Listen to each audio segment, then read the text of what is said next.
रेखा ma'am.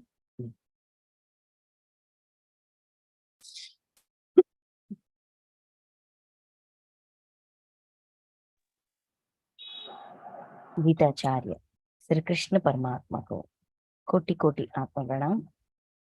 Arjun जी को कोटि कोटि आत्मा प्रणाम। वेद व्यास भगवान जी को कोटि कोटि आत्मा प्रणाम। श्री गणेश जी को कोटि कोटि आत्मा प्रणाम।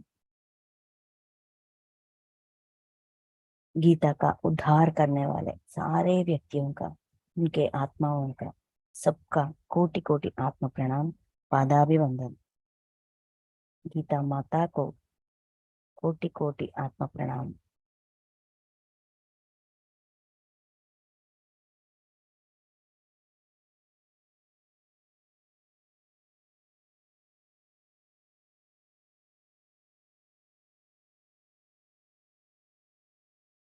ओके मास्टर्स, आज हम श्रीमद् भगवत गीता तीसरा अध्याय कर्मयोग।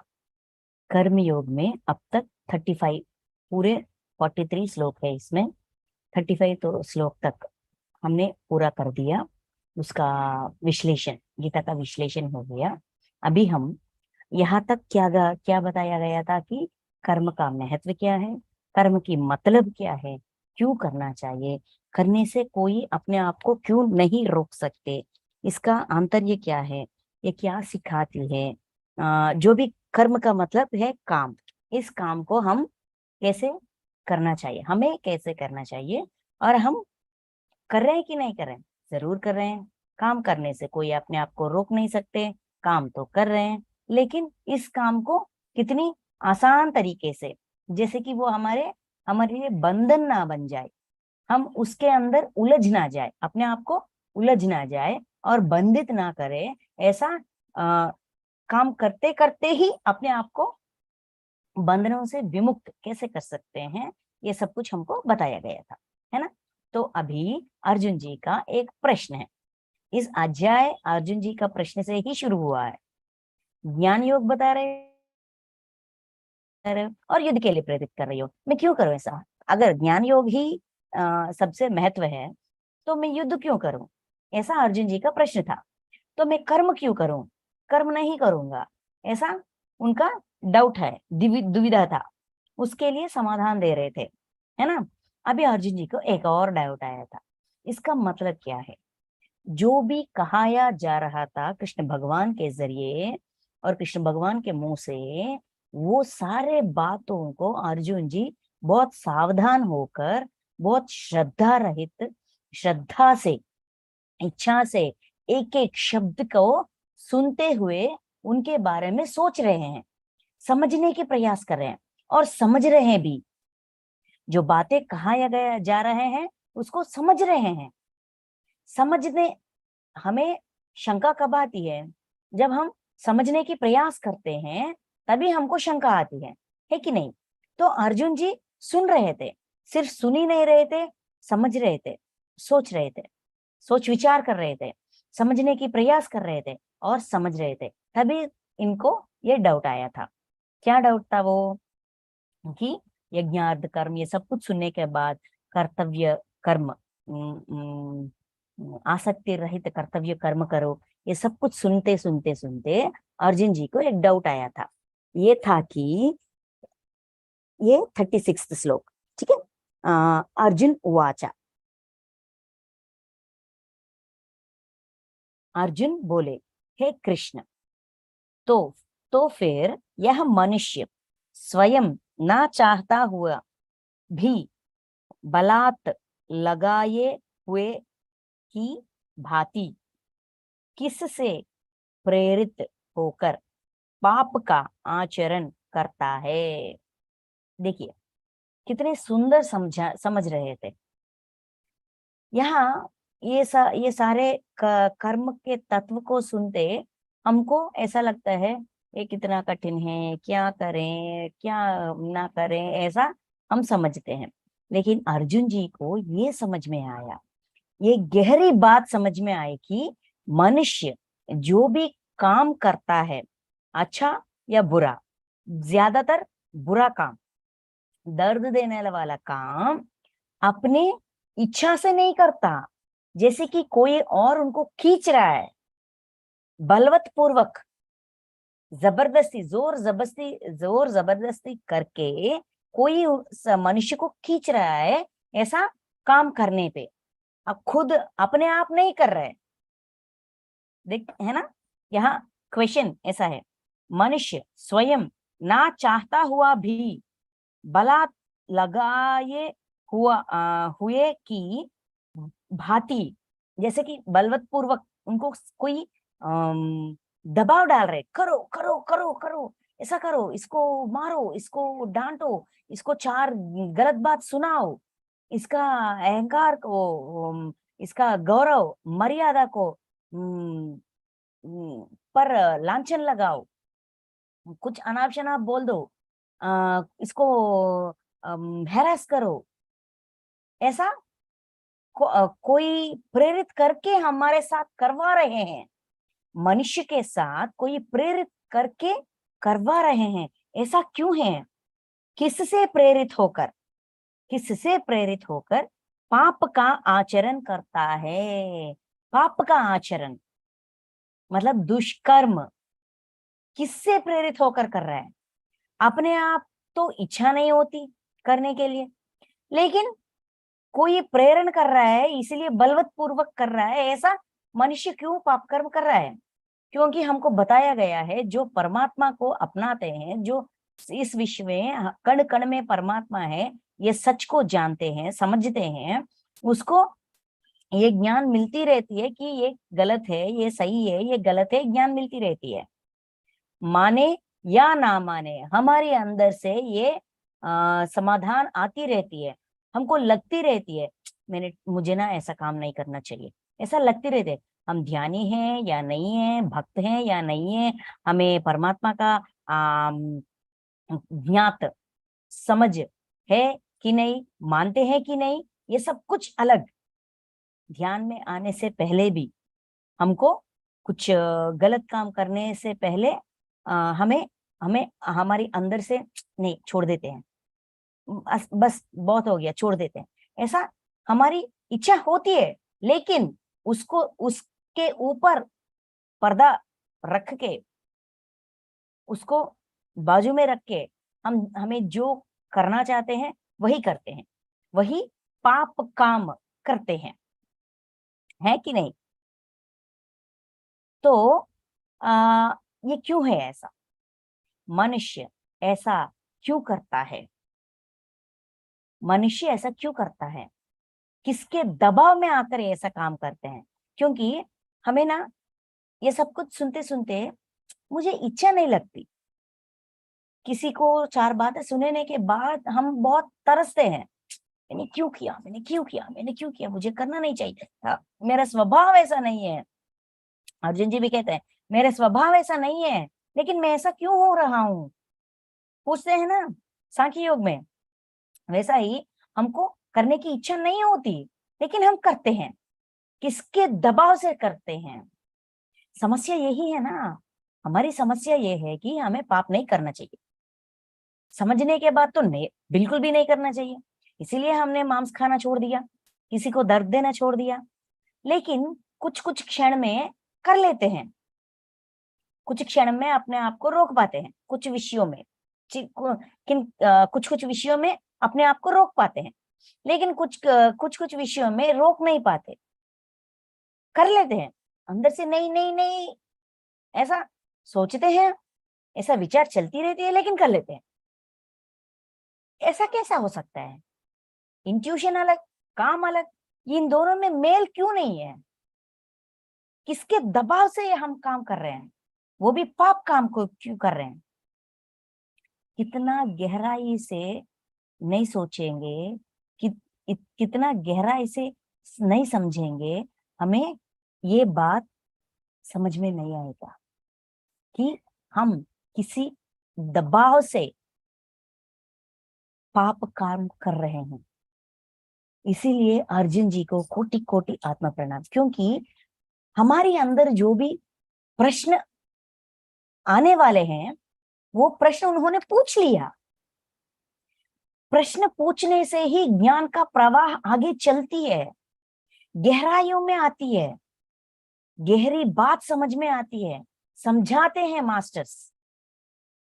प्रश्न पूछने से ही ये मुमकिन है। इतना गहराइयों में पूछ रहे हैं हमको, और इसका ज्ञान का गंगा और बह रही है। ऐसा ही इतना बड़ा भगवत गीता हमारे सामने आ गई, हमको ज्ञान दे रही है, हमको अपनी क्या कहते हैं, दुविधाओं का, अपनी प्रश्नों का, अपनी समाधान मिल रही है। सिर्फ इस वजह से, सिर्फ इस वजह से, अर्जुन जी की वजह से, उनके प्रश्नों की वजह से, उनकी समझने की रीति रिवाज की वजह से। कितना अच्छी तरह से जो बातें कहाया जा रहा है उनको समझ रहे हैं, अपना रहे हैं। अगर मेरे अंदर, मैं भी ना दुष्कर्म करने के लिए सिद्ध नहीं होता, लेकिन कर लेता हूं, मैं अपना आप को कैसे रोकूं? ऐसा डाउट सबको आती है। अपने आप को समझकर हम चौंक जाते हैं, ये मैं ही क्यों, क्या मैंने किया है ये सारा कांड? मैंने बोले इतने सारे कठिन बात, इतना बड़ा कांड मैंने किया है, ये कैसा हो सकता है? हम आश्चर्यचकित होते हैं अपने काम, अपने करतूतों को देखते हुए, समझते हुए। ये कैसा हो रहा है, किसके प्रभाव से हो रहा है? यह अर्जुन जी का प्रश्न है। देखिए, देखते हैं कृष्ण जी क्या समाधान देते हैं। 37 से लेकर 43 तक, ये सारे 7 श्लोकों में इसका समाधान है। श्री भगवान वाचा, ठीक है। श्री भगवान बोले, राज्य राजो रजो सॉरी रजोगुण से उत्पन्न हुए यह काम की क्रोध है, काम ही क्रोध है।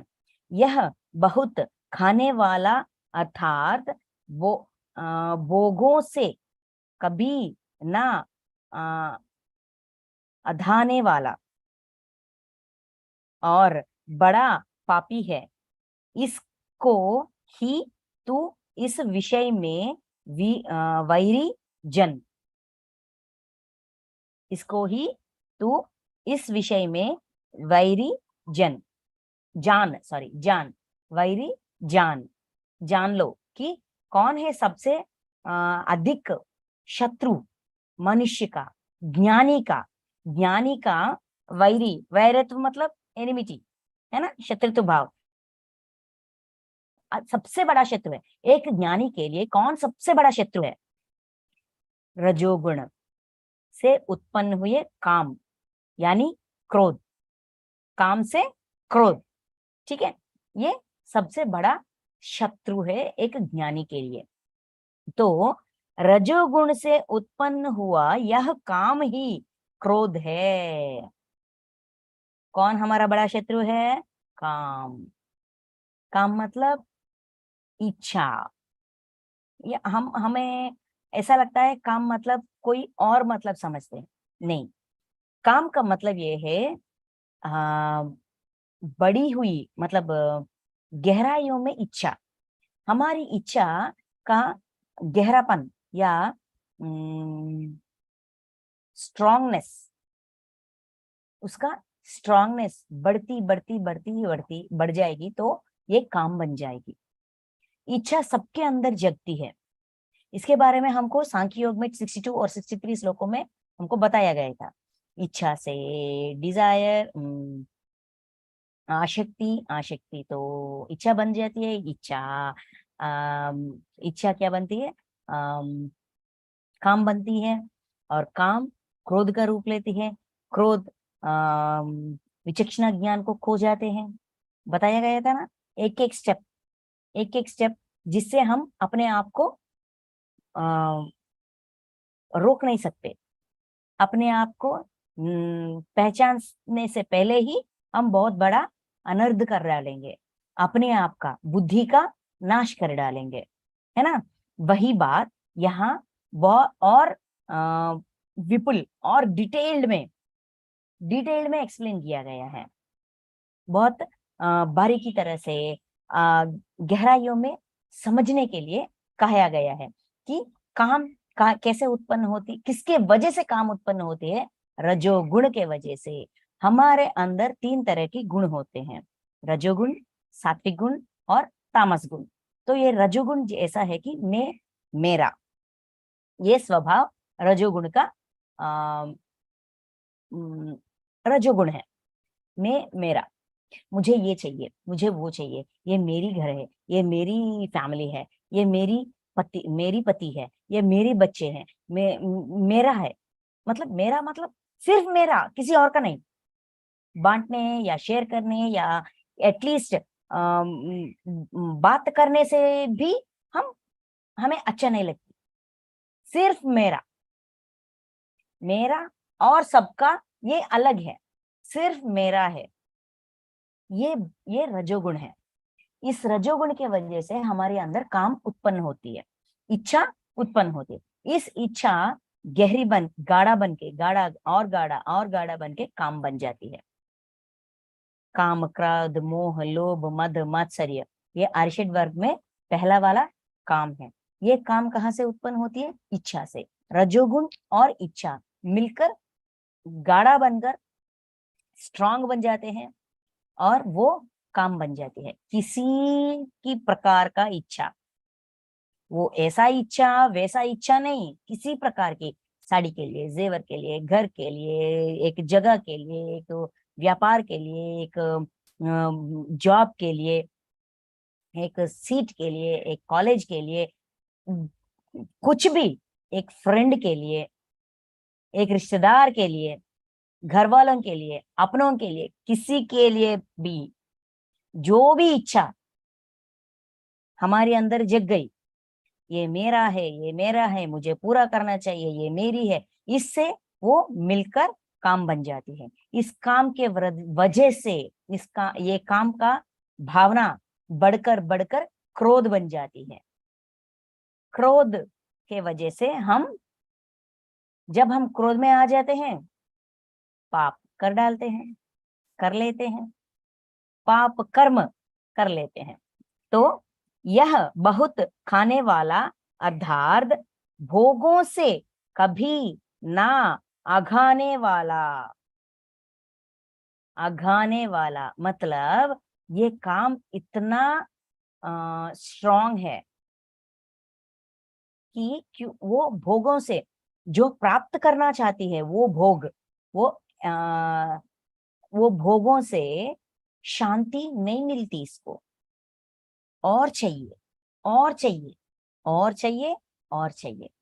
मतलब काम को कोई ठंडा नहीं कर सकता, जलती रहती है, जलती रहती है, जलती रहती है। आज के लिए एक इच्छा जग गई, इस इच्छा को पूरा करने के लिए मैंने पूरा प्रयास किया, पूरा प्रयास किया। किसी ने कुछ कहा, नहीं सुना, माना, नहीं माना, किसी का बात नहीं माना, ये मुमकिन है, नामुमकिन है, कुछ भी नहीं सोचा, कुछ नहीं किया, बस जाहिर कर दिया, मतलब उस इच्छा को पूरा कर दिया। इच्छा पूरा करने से काम ठंड होती है? नहीं, भोगों से, इस इच्छाओं को पूरा करने से, अपने एंजॉयमेंट से, अपने एंटरटेनमेंट जो भी चाहिए वो मिल गई, उसको मिलने से मुझे खुशी प्राप्त हुई। खुशी भोग है कि नहीं है? है ना? उस भोगों से ठंड होने वाला नहीं है, और चाहिए, और चाहिए। भोगों से उसके और क्या कहते हैं, और पाने की इच्छा ज्यादा होती है। इस छोटे चीज से ही मुझे इतना खुशी प्राप्त हुई, तो मुझे बड़ा बड़ा चीज चाहिए, और खुशी प्राप्त होगी, और चाहिए, और चाहिए, और चाहिए। ऐसा ठंड भोगों से कभी ना अघाने वाला है और बड़ा पापी है। काम भोगों से ठंड होने वाला नहीं है, और चाहिए, और चाहिए, और चाहिए, ऐसा उकसाती है, मनुष्य को उकसाती है। ऐसा उकसुत हुए मनुष्य ना चाहते हुए भी, अपने अंदर से ना करो ना करो ऐसा समाधान आते हुए भी कर लेता है। तो पाप काम करने के पीछे कौन कारक है? रजोगुण। रजोगुण से प्रेरित हुए इच्छा काम बन जाती है।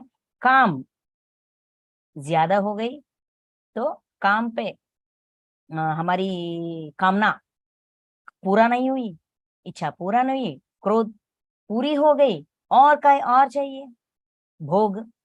काम या तो क्रोध बन जाती है या तो भोग बन जाती है। क्रोध बन जाएगी तो एक तरह की पाप करेंगे, पाप कर्म करेंगे। भोग बन जाएगी तो एक तरह की पाप कर्म करेंगे।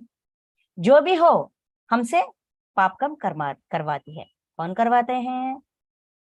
रजोगुण। ठीक है। तो ये इतना बलवत पूर्वक करवाती है कि भोग से ठंड नहीं होती। यही हम सोचते हैं, मुझे ये मिल जाए तो मैं और कुछ भी नहीं मांगूंगा। भगवान, मुझे ये मिल जाए तो मैं और कुछ मांगूंगा ही नहीं, मुझे और कोई कुछ नहीं चाहिए, ये प्राप्त हो जाए बस काफी है, बस काफी है। हम ऐसा ही समझते हैं। जो हम ऐसा समझकर प्राप्त किया है, जो इच्छा हमारा पूरा हुआ है, उससे क्या हमारा इच्छा हमारे मांगे ठंड हो जाती है? हमारे अंदर कामना ठंड हो जाती है? नहीं। दूसरा चाहिए, तीसरा चाहिए, चौथी चाहिए। अगर हमारे पास 10 लाख का या 20 लाख का या 25 लाख का घर है, क्या हम तृप्ति से, संतृप्ति से रह सकते हैं? कुछ दिन रह सकते हैं। कुछ दिन बीतने के बाद, कुछ साल बीतने के बाद किसी और घर को देखते हैं, मोबाइल पे या यूट्यूब पे या किसी फ्रेंड्स के घर या हमारे रिश्तेदारों के घर या हमारे कोलीग्स का घर देखते, एक्सक्यूज मी, कर देखते हैं। देखने के तुरंत हमारे घर हमको छोटा पड़ जाती है, अच्छा नहीं लगती। इस उस क्षण के पूर्व जो घर हमारे लिए सब कुछ था, उस घर हमें अब फीका पड़ जाती है। इस घर के सामने हमारा खुद का घर फीका पड़ जाती है, कम पड़ जाती है। फिर वापस शुरू, चाहिए चाहिए चाहिए, बड़ा घर चाहिए, बड़ा व्यापार चाहिए, बड़ा उद्योग चाहिए, मतलब जॉब चाहिए, बड़ा सा अम, गौरव मर्यादा इस समाज में चाहिए। उसके लिए क्या करो, ऐसा भोगों से और प्रेरित होकर और भोग चाहिए और भोग चाहिए। तो रजोगुण हमें कहीं का नहीं छोड़ती, हमसे पाप करवाती है। तो इसीलिए कहा गया है, ज्ञानी जन के लिए ये वैर है, वैरी, विषय में वैरी जान, ये शत्रु है। जो ज्ञानी बनना चाहता है, जो सच्चे मार्ग में चलना चाहता है, जो अपने आप का उद्धार करना चाहता है, अपने आप को अच्छे कर्म करना चाहता है, अपने आप से अपने आप का उद्धार करना चाहते हैं, जो ज्ञानी बनना चाहते हैं, उसके लिए तो रजोगुण के से उत्पन्न हुए काम बड़ा सा बड़ा शत्रु है, वैरी है। ठीक है। नेक्स्ट 38, जिस प्रकार धूप से, ये वैरी। अच्छा, तो इतना साफ दिख रहा है कि ज्ञानी जन के लिए काम शत्रु है। तो शत्रु है जानते हुए भी हम अपने आप को क्यों नहीं रोक पा रहे हैं, अपने ज्ञान का विकसन क्यों नहीं कर पा रहे हैं? इसका समाधान है, देखिए। अर्जुन जी का प्रश्न ये था, क्यों बलवत पूर्वक हम पाप कर्म करते हैं? तो प्रश्न का समाधान क्या था, कारण क्या था? बलवत पूर्वक हम दुष्कर्म, पाप कर्म क्यों कर रहे हैं? रजोगुण की वजह से कर रहे हैं। अच्छा, ठीक है, तो वजह मिल गई। वजह मिलने से क्या होता? समाधान चाहिए, वो वजह है, परिष्कार चाहिए हमें। उससे छुटकारा कैसे पाए, वो परिष्कार चाहिए, है कि नहीं? परिष्कार 38 पे देखिए, जिस प्रकार धुआं से अग्नि और धुआं से अग्नि, मेल से दर्पण ढका जाता है, तथा जिस प्रकार अ, जेर जेरस जेरसे गर्भ ढका होता है, जेर से गर्भ ढका रहता है, वैसा ही उस काम के द्वारा यह ज्ञान ढका रहता है।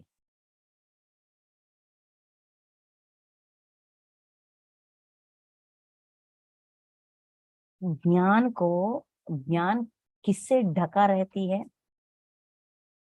काम से। काम के द्वारा ज्ञान ढका रहता है। कैसा? दर्पण, धूप से अग्नि। देखिए, होम वगैरह करते हैं या हमारे घर में धूप लगाते हैं ना, कोयल को जलाकर धूप लगाते हैं। तो जब ऐसा करते हैं, पहले कोयल जो काला था वो लाल पड़ जाती है अग्नि अग्नि की वजह से। जो कोयल लाल है, कुछ समय के बाद उसके ऊपर एक सफेद तरह की क्या कहते हैं, ऐश, वो लग जाती है। अच्छा, ये लग गई, ये ठंडा हो गई, आ, ये ठंडा हो गई, तो अगर हम हाथ रखेंगे उस पर, ठंडा हो गई मानकर, समझकर, लगाकर हमको लगती है कि ठंड हो गई, तो हम हाथ लगाएंगे तो हाथ जल जाते हैं। मतलब इस राख से, इस ऐश से आ, ये ढक गई। कौन ढक गई? आग। आग, गर्माहट ढक गई, है कि नहीं? वैसा ही जब हमारी आईने के ऊपर धूल जम जाती है, तो हमारी प्रतिबिंब, हमारी इमेज हमको ठीक तरह से दिखती नहीं है। जैसा कि रफली दिखती है, आकार दिखती है, लेकिन क्लियरली नहीं दिखती, साफ साफ नहीं दिखती। क्यों नहीं दिखती? क्योंकि सारा वो जो आईना है वो धूल से ढक गई, इसीलिए हमारा प्रतिबिंब हमको ठीक से नहीं दिखती। वैसा ही गर्भस्थ शिशु, गर्भ में, अपने पेट में जो बच्चा पलता है ना, वो किससे ढक जाता है? अम्बिलिकल फ्लूइड, मावी कहते हैं, हिंदी में जेर। ठीक है, इससे ढक जाती है। ऐसा अम्बिलिकल फ्लूइड में बच्चा होती है, तो इसीलिए साफ से दिखती नहीं है बच्चा, पेट के अंदर का बच्चा, है ना? तो ऐसा ही ज्ञान काम से ढक जाती है। जब ज्ञान ढक जाती है, मतलब कवर हो जाती है।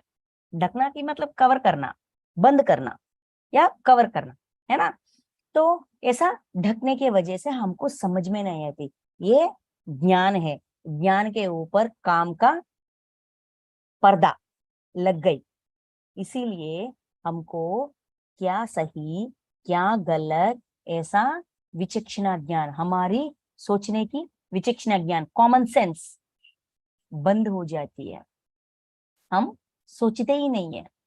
जब हमारी पूरी दृष्टि सिर्फ अपनी कामना पर है, तो हमारा ज्ञान ढक जाती है। कामना ज्ञान को कवर कर लेती है।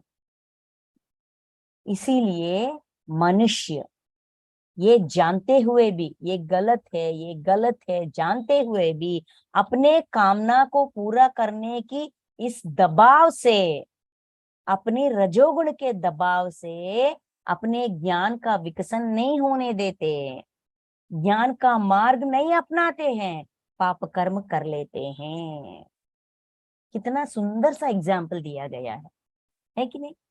और 39, और हे अर्जुन, इस अग्नि के समान कभी ना पूर्ण होने वाले काम रूप ज्ञानियों, काम रूप ज्ञानियों के निच वैरी के द्वारा मनुष्य का ज्ञान ढका हुआ है।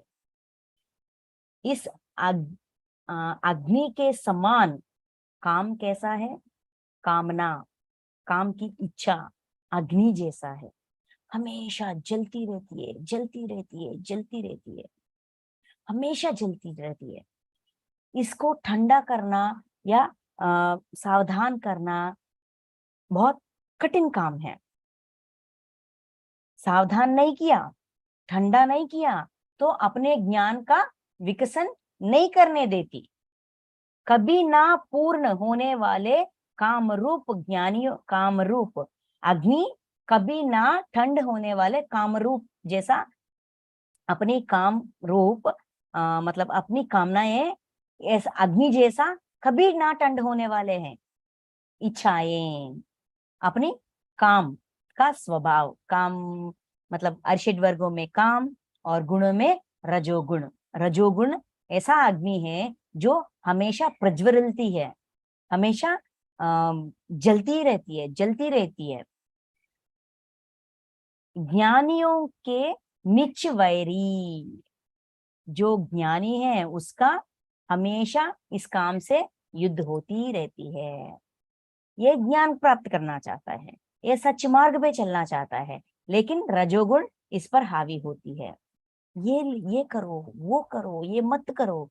क्यों हमेशा ध्यान में बैठते हो, क्यों हमेशा सज्जन संगत में बैठते हो, हमेशा घंटों घंटों घंटों समय अपना क्यों व्यतीत कर रही हो, क्यों वेस्ट कर रहे हो? चलो ना बाहर चलते हैं, चलो ना किसी से फोन करते हैं, किसी का भला बुरा कुछ क्या कहते हैं चिट चैट करते हैं, किसी के बारे में जानकारी लेते हैं, कौन क्या कर रहा है, किसका जिंदगी में क्या हो रही है, वहां पे मॉल पे क्या हो रहा है, ये क्या हो रहा है, वो क्या हो रहा है। ये इतना बड़ा जिंदगी है, इतना सुंदर सा समाज है, इतना बहुत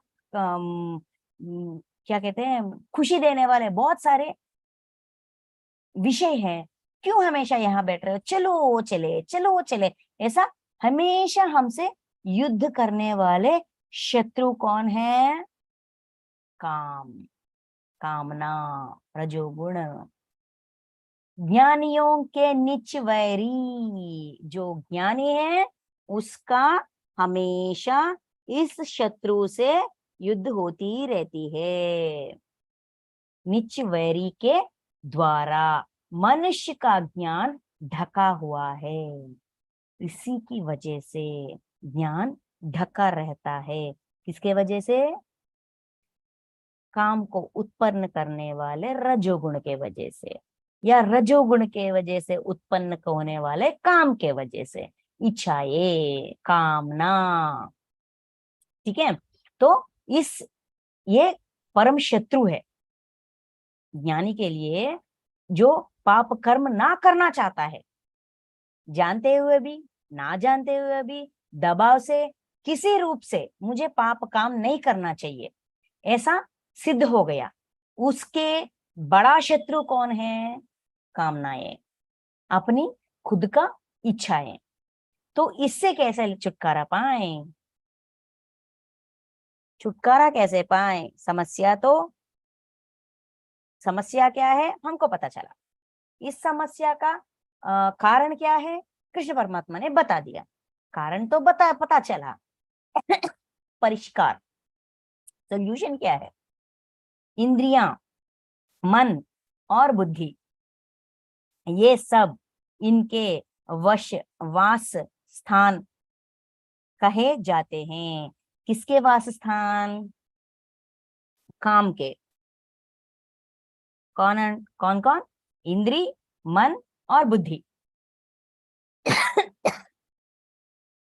कुछ पाने की, कुछ करने की, कुछ बनने की, कुछ चाहने की इच्छा का बेस कहाँ पे है? इंद्री, बुद्धि, मन, ये तीनों काम का निवास स्थान कहा जाते हैं। यह काम इन इन मन, बुद्धि और इंद्रियों के द्वारा ही ज्ञान को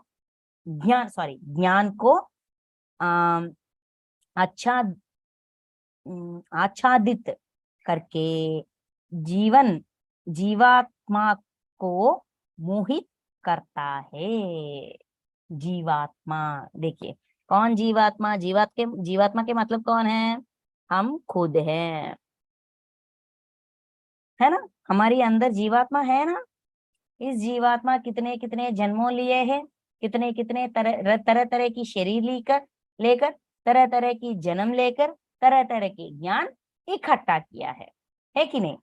तो इस जीवात्मा मोहित हो जाती है, मोह में हो जाती है, मोह में पड़ जाती है। किसके वजह से? काम के वजह से। काम किस पर किसको इस्तेमाल करती है? अपने इच्छा को, अपने अंदर जग गई इच्छा को पूरा करने के लिए काम किसका इस्तेमाल करती है? मन, बुद्धि और इंद्री, इन तीनों को इस्तेमाल करते हुए जीवात्मा, मतलब हमारी अंदर की जीवात्मा को मोह में रख लेती है। नेक्स्ट स्टेप और क्या क्या है? बाहर का क्या दिख रहा है? रजोगुण और काम। इस रजोगुण किससे प्रेरित है? कैसे इस रजोगुण के से प्रेरित हुई काम कितना स्ट्रांग है? अग्नि जैसा स्ट्रांग है, हमेशा जलती रहती है, जलती रहती है। भोगों से ठंड होने वाला नहीं है, ज्यादा जलने वाला है। या क्रोध में जल जाती है, या हमें, या ये काम हमें या तो क्रोध में लेके जाती है, क्रोधित होने पर विवश करती है, या तो भोग लालच पर विवश करती है, मतलब मोह माया में हमको रख लेती है। तो ये काम किससे ऑपरेट करती है? फॉर एग्जाम्पल, हम हैं यहाँ, इस टीम है, रेखा मैम का टीम है। रेखा मैम अपने जो ध्यान का प्रचार या ज्ञान का प्रचार किससे करना चाहती है, कैसे करना चाहती है? एक माध्यम के जरिए। कौन सा माध्यम? Online, zoom. जूम माध्यम के जरिए अपना जो इच्छा है, क्या इच्छा है उनका? ध्यान प्रचार, ज्ञान प्रचार का इच्छा इस माध्यम के जरिए प्रस्तुत कर रहे हैं, करवा रहे हैं, है कि नहीं? वैसा ही हमारे अंदर काम का इच्छा, जो काम है रजोगुण के वजह से उत्पन्न हुई काम, ये काम कौन से माध्यम से अपना अपना इच्छा को पूरा करती है? इंद्री, मन और बुद्धि, इन तीनों के जरिए, इन तीनों को अपने काबू में रखकर अपना काम चलाती है। ठीक है, कामना और काम। देखिए, काम काम दोनों शब्द एक है, लेकिन इसका अर्थ डिफरेंट है ना? तो वैसा ही सब इसके वास स्थान है। इस माध्यम के जरिए मन, बुद्धि और इंद्री, अपने 5 सेंस ऑर्गन्स, है ना, इसके जरिए अपना काम चलाती है। इस माध्यम के जरिए भोग लालच, भोग चाहिए या क्रोध में चले जाती है। मनुष्य को, किसको मोह में लेके जाती है? जीवात्मा को भी मोहित करती है। ये ऊपर ऊपर का है जीव, ये इंद्री, बुद्धि, मन टॉप लेवल है। इस टॉप लेवल आइटम्स, इस टॉप लेवल माध्यम को अपने वश में करके काम, अपना इच्छा पूरा करने के लिए, अपना कामना पूरा करने के लिए जीवात्मा अपनी अंदर तक गहराइयों में जाकर जीवात्मा को भी मोह में फंसा जाती है, फंसा लेती है। इस वजह से जीवात्मा मोह में चले जाते हैं। बुद्धि यह काम इन मन, बुद्धि और इंद्रियों के द्वारा, इनके द्वारा, इस माध्यम के जरिए ही ज्ञान को आच्छादित करके, मतलब ज्ञान को ढक लेती है, पूरी तरह से उसको ढक लेती है और जीवात्मा को मोहित कर लेती है। नेक्स्ट 41। इसलिए हे अर्जुन, तू पहले इंद्रियों को वश में करके, यहां से सॉल्यूशन, तो 36, 37, 38, 39, 36 अर्जुन जी का प्रश्न है। 37, 38, 39 और 40 ये चारों श्लोक में इस प्रश्न का कारण, अर्जुन जी का प्रश्न के अंदर एक डाउट है, एक दुविधा है। इस दुविधा, इस समस्या, एक समस्या को प्रकट किया था अर्जुन जी ने। इस समस्या का कारण क्या है 37, 38, 39, 40 इन 4 श्लोकों में कहाया गया है। अभी परिष्कार 41 से, इसलिए हे अर्जुन तू पहले पहले पहले हमें क्या करना चाहिए, इंद्रियों को वश में करना चाहिए। इस ज्ञान और विज्ञान का नाश करने वाला महान पापी काम को अवश्य ही बलपूर्वक मार डाल। मतलब काम, महान पापी काम को अवश्य, अवश्य मतलब जो, जिस काम की वजह से, कामना की वजह से हम इतने बड़ा बड़ा पाप कर रहे हैं, बलवत पूर्वक पाप कर्म कर रहे हैं, तो इसको कैसा रोका जाए। हमें अपने आप को पाप कर्म करने से कैसा रोका जाए। पहले किसका इस्तेमाल करना चाहिए, काम किसका इस्तेमाल कर रही है, इंद्रियों का इस्तेमाल कर रही है। इंद्रियों के जरिए अपने मन को, बुद्धि को अपने वश में करके जीवात्मा को मोहित कर रही है। तो पहले हमें क्या, वो कहले किसको फर्स्ट स्टेप में अपने वश कर रही है, हमें भी वही फर्स्ट स्टेप क्या है, इंद्री, अपने इंद्रियों का अपने वश में करके इस महान पापी काम को पूरी तरह से मार डाल, खत्म कर सकते हैं, जीरो कर सकते हैं। इंद्रियों को कैसे वश में किया जाए, इंद्रियों को कैसे वश में किया जाए, हमें ना क्या कहते हैं, सांख्य योग, सांख्य योग में आखिरी प्रश्न, आखिरी श्लोकों में अर्जुन जी पूछते हैं स्थित प्रज्ञ का लक्षण क्या है, कैसे बैठता है, कैसा चलता है, कैसा उसका हाव भाव कैसे है, लोक रीति कैसा है, ऐसा पूछते हैं ना। वहां हमको सारे आंसर्स दिए गए हैं, है ना। 4 4 तरह की 4 क्वेश्चंस के लिए आंसर्स दिए गए हैं, समाधान दिए गए हैं। तो इंद्रिय को कैसे वश करें, वश में करने की मतलब मीन्स उसको दबाना नहीं, किसी चीज को भी दबाने से वापस अधिक वेग, अधिक स्पीड से वापस आ जाते हैं, है ना। तो यहाँ क्या करें, वश में रखना चाहिए, अपने आधीन में, इंद्रियों को दबाने का नहीं, अपने आधीन में रखना चाहिए। आधीन में रखना की मतलब हमारे इंद्री, हमारे पंचेंद्री हमारे लिए काम करना चाहिए, हमारे अगेंस्ट नहीं, खिलाफ नहीं, हमारे लिए काम करना चाहिए, ना कि हमारे खिलाफ नहीं। अगर हम कहें, कान को कहें सुनो तो सुनना चाहिए, मत सुनो तो नहीं सुनना चाहिए। ऑन कहो तो ऑन, ऑफ कहो तो ऑफ होना चाहिए। इंद्री को वश में रखने की मतलब ये है।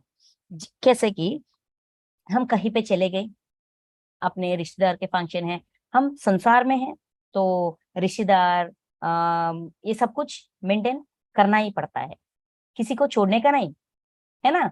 तो जब हम जाते हैं तरह तरह की बातें होती हैं, 4 लोग मिलते हैं तो तरह तरह की बातें होती हैं। कुछ बात हमें अच्छे लगते हैं, कुछ बात हमें अच्छे नहीं लगते, कुछ बातों से हमारी अंदर की ये भावनाएं विकृत रूप डालते हैं। किसी को डांटो, किसी के बारे में गलत सोचो, किसी का ये वैसा है, ये वैसा है, ये वैसा है, ये ऐसा है, ये वैसा है, ऐसा तरह तरह की बातें, तरह तरह की सोच विचार आते हैं। मतलब हमारे मन, हमारे दिमाग डिस्टर्ब हो जाती है।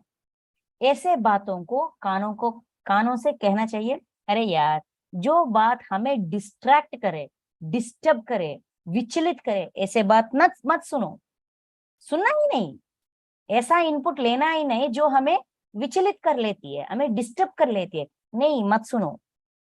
अच्छी बात है तो सुनो, गलत बात है मुझे डिस्टर्ब कर रही है, डिस्ट्रैक्ट कर रही है, मेरे अंदर गुस्सा को बढ़ा रही है, तो मत सुनो। सुनो कहेंगे तो सुनना चाहिए, ना सुनो तो कहेंगे ना सुनना चाहिए। हमारे मुंह भी, हमारे आंख भी, हमारे मुंह, अगर गुस्सा आ गई या कुछ अनाप शनाप बोलने की इच्छा है तो अंदर इच्छा जगती होती है, डायलॉग्स तैयार होती है, लेकिन मुंह से कहना चाहिए, अपनी जीभ से कहना चाहिए नहीं, बंद हो जा, अभी नहीं बात करने का, बात करने का ये ठीक समय नहीं है, नहीं बात मत करो, बंद करो। तो बंद होना चाहिए। ऐसा अपने इंद्रियों को अपने वश में रख सकते हैं। जब हमारे इंद्रिय हमारे वश में रहेंगे तो काम हमारा कुछ नहीं बिगाड़ सकता, अपने आप मर जाती है। ये कह रहे हैं, ये पहला सोल्यूशन है। इसलिए है अर्जुन, तू पहले फर्स्ट स्टेप क्या है, इंद्रियों को वश में करके इस ज्ञान और विज्ञान का नाश करने वाला, हमारे अंदर का ज्ञान और विज्ञान को नाश करने वाला महान पापी काम को अवश्य बिल्कुल कर सकते हैं, काम को बिल्कुल खत्म कर सकते हैं, मार सकते हैं ही, बलपूर्वक मार डाल। बलपूर्वक ही, ये कठिन है, मैं नहीं कर सकता मत समझो, बलपूर्वक ही, दबाव से ही पहले अपने इंद्रियों को वश में रखो, फर्स्ट स्टेप। नेक्स्ट क्या है, इंद्रियों को स्थूल शरीर से पर यानी श्रेष्ठ, इंद्रियों को स्थूल शरीर से पर यानी श्रेष्ठ, मतलब इंद्रिय से, इंद्रियां अपने पंचेंद्रिय शूल स्थूल, स्थूल शरीर से श्रेष्ठ है। स्थूल शरीर मतलब इस आकार, दिस बॉडी, स्थूल शरीर है ना, ये फिजिकल बॉडी।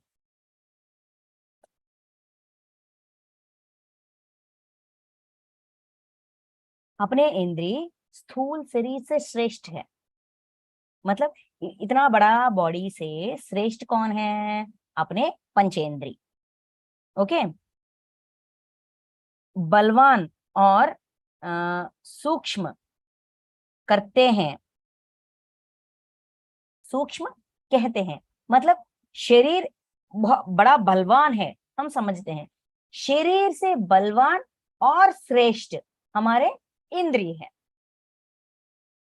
श्रेष्ठ, बलवान और सूक्ष्म।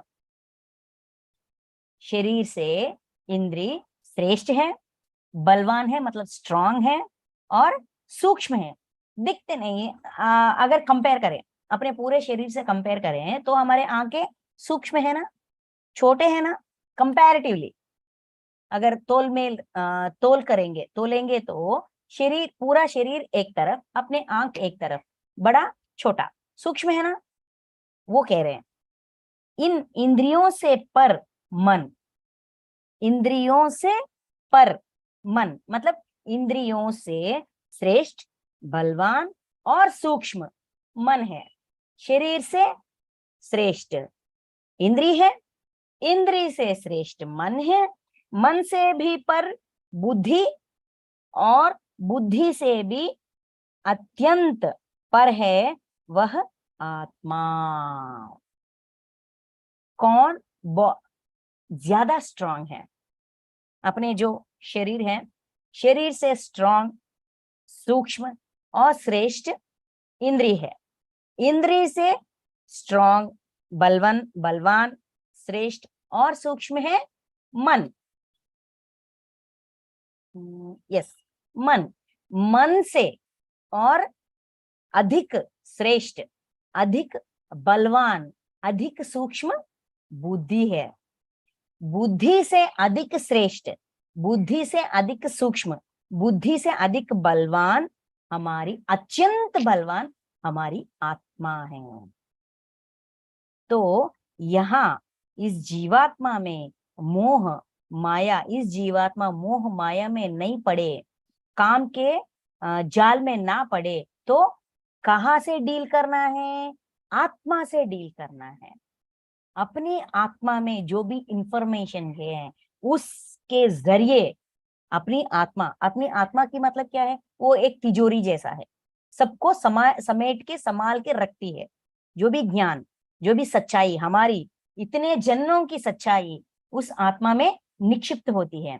तो यहाँ एक इच्छा जाहिर हुई, यहाँ एक इच्छा हमारे अंदर जग गई, तो हम अपने इंद्रियों को पहले अपने वश में रखते हैं।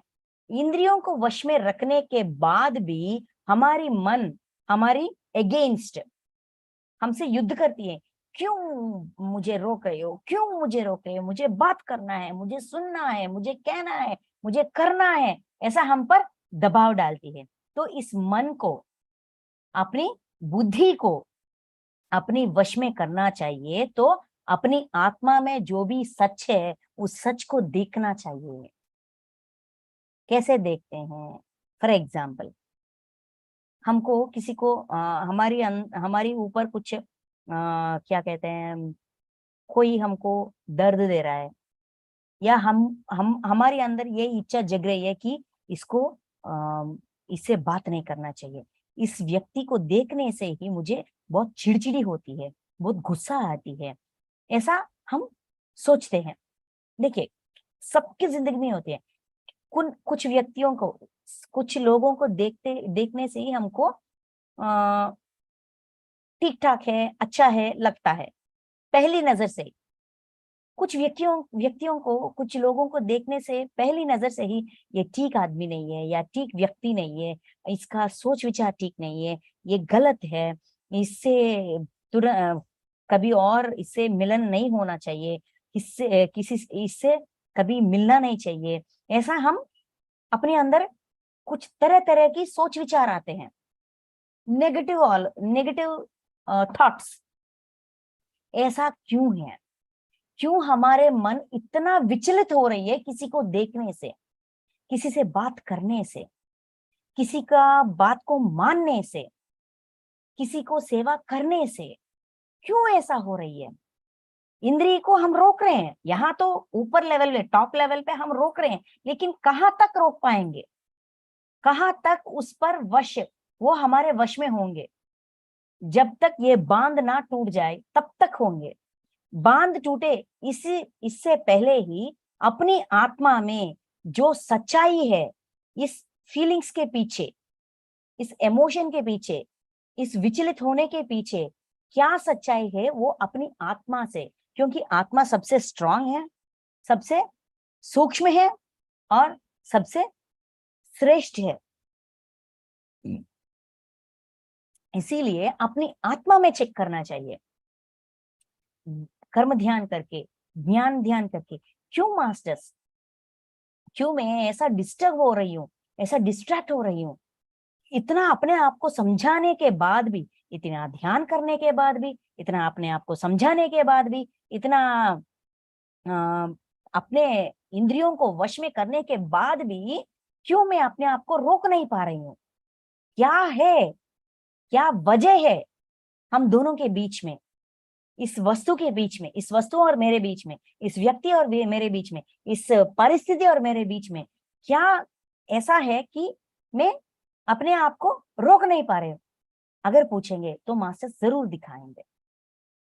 हम सपनों के जरिए सच्चाई को जान सकते हैं। जब हम सच्चाई को जानेंगे तब जरूर इतना दबाव डालने की आवश्यकता नहीं होगी इंद्रियों पर। अपने आप वो अपने हमारे वश में आ जाते हैं। अगर हमारा उनका शत्रुगर्भ है, मतलब किसी जन्म में उन्होंने हमको दर्द दिया, या हमने उनको दर्द दिया, और फिर भी हमारी क्या कहते हैं गुस्सा ठंड नहीं हुई, हमारी क्रोध द्वेष ठंड नहीं हुई, इसीलिए वही गुण को अभी जाहिर कर रहे हैं। अगर सच्चाई हमको पता चलती है तो हम अपने आप ठंड हो जाते हैं, अपने आप को समझा पाते हैं कि नहीं यार, उसने हमको दर्द दिया, ठीक है, लेकिन क्यों दिया? उस पहले जन्म में, उससे आगे जन्म में हमने उनको दिया। इसीलिए इस अधिकार के वजह से, हमारे अंदर की इस अधिकार के गुण, इस शत्रुत्व की भावना की वजह से हमारे अंदर ये सब कुछ जग रही है, फिर वापस आ रही है। वापस वही इमोशंस को हम यहाँ जाहिर करने के लिए तैयार हो गए हैं। ये ठीक बात नहीं है। अपने आप को बहुत आसानी से समझा सकते हैं, इसीलिए आत्मा को पकड़ो। आत्मा सबसे, देखिए, बुद्धि से भी अत्यंत पर है वह आत्मा। आत्मा अत्यंत बुद्धि से भी अत्यंत पर है, स्ट्रांग है, उससे ऊपर है। इसीलिए आत्मा को पकड़ो, अपनी आत्मा में बदलाव लाएंगे तो यहाँ का जीवात्मा मोह में नहीं जाएगा, इंद्रिय अपने आप अपने वश में रहेंगे। और 43 आखिरी श्लोक इस अध्याय का, इस प्रकार बुद्धि से पर अर्थात सूक्ष्म, बलवान और अत्यंत श्रेष्ठ आत्मा को जानकर और बुद्धि के द्वारा मन को वश में करके, हे महाबाहो, तू इस काम रूप दुर्जय शत्रु को मार डाल। ऐसा अपने आत्मा को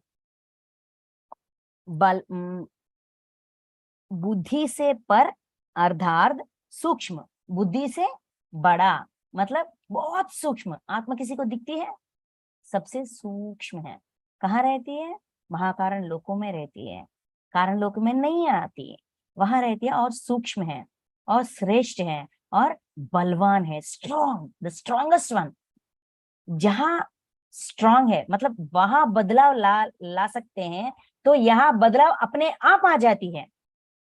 तो इसीलिए अपनी आत्मा में बदलाव लाओ और आत्मा श्रेष्ठ आत्मा को जानकर, आत्मा को जानो, आत्मा में जो भी निक्षिप्त है उस सच्चाई को जानो और बुद्धि के द्वारा मन को वश में करके, बुद्धि के द्वारा आत्मा को जानो मतलब आत्मा में जो सच है उसको जानो। जानने के बाद अपने बुद्धि के द्वारा, जब हम सच्चाई जानेंगे, अपना बुद्धि क्या कहेगा हमसे? गलत काम करो, पाप काम करो, कहेगी क्या हमसे? नहीं, ऐसा नहीं करना चाहिए। पिछले जन्म में किया हुआ पाप का तृप्ति नहीं हुई क्या? जो हो गया, अब तो बदलो। ऐसा हमारी बुद्धि हमको समझाएगी। किसको समझाएगी? अपने मन को समझाएगी। बुद्धि के द्वारा मन को अपने वश में करके दुर्जय शत्रु महापापी दुर्जय शत्रु काम, अपने रजोगुण को हम खत्म कर सकते हैं, मार सकते हैं। ये है तरीका, ये है सल्यूशन। समस्या का कारण, समस्या का सॉल्यूशन, परिष्कार मार्ग, सब कुछ बताया गया है।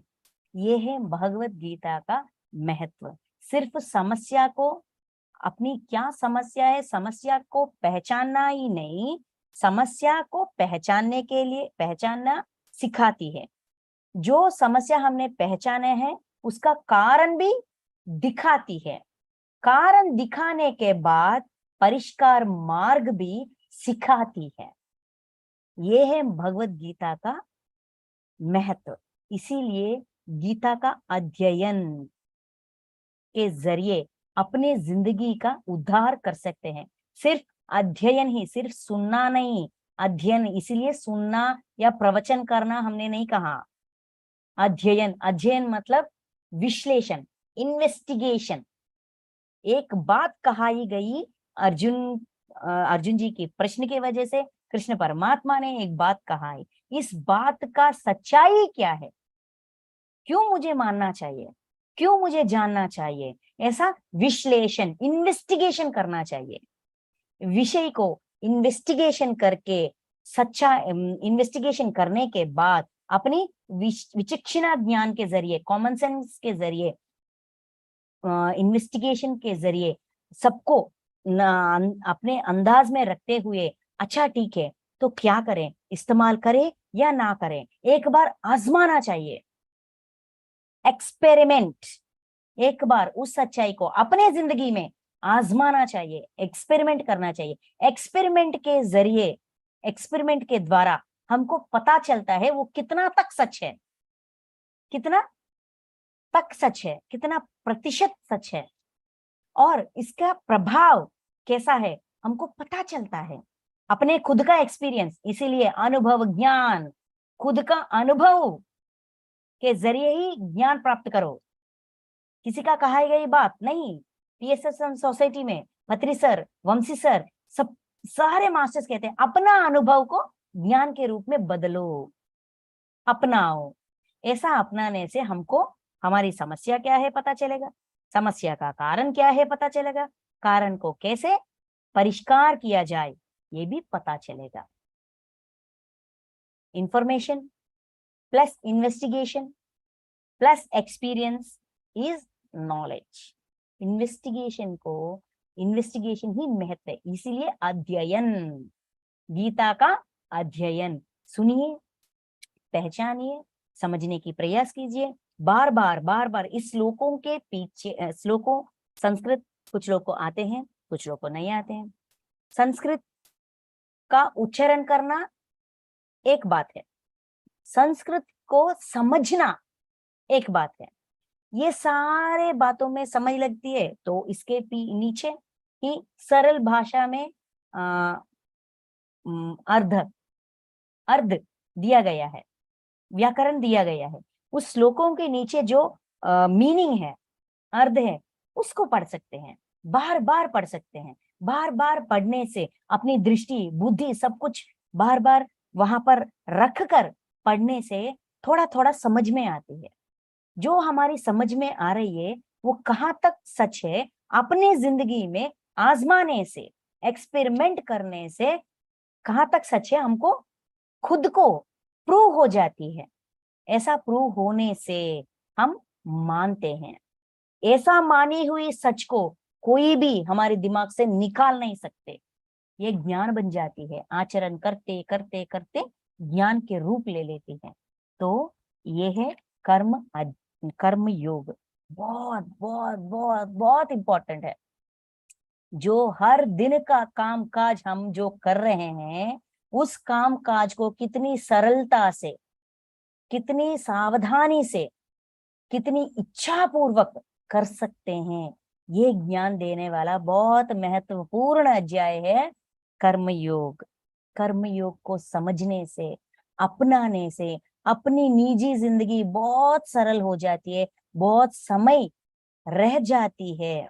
घंटे में करने वाले काम आधे घंटे में हो जाते हैं और बहुत समय मिलती है अपनी साधना के लिए। तो सुनिए, बार बार समझिए, पढ़िए और अपना लीजिए। Thank you masters, thank you so much, thank you so much. सबको जो यहाँ पर प्रस्तुत हैं, जो सुन रहे हैं, जो अपना समय व्यतीत कर रहे हैं, जो अपनी मुझे ये अवसर दिए हैं, सबको मेरी कोटि कोटि आत्म प्रणाम और हृदय पूर्वक धन्यवाद और पादाभिवंदन। Thank you masters, thank you so much. धन्यवाद मैम, बहुत अच्छा। Thank you so much, thank you, बहुत अच्छा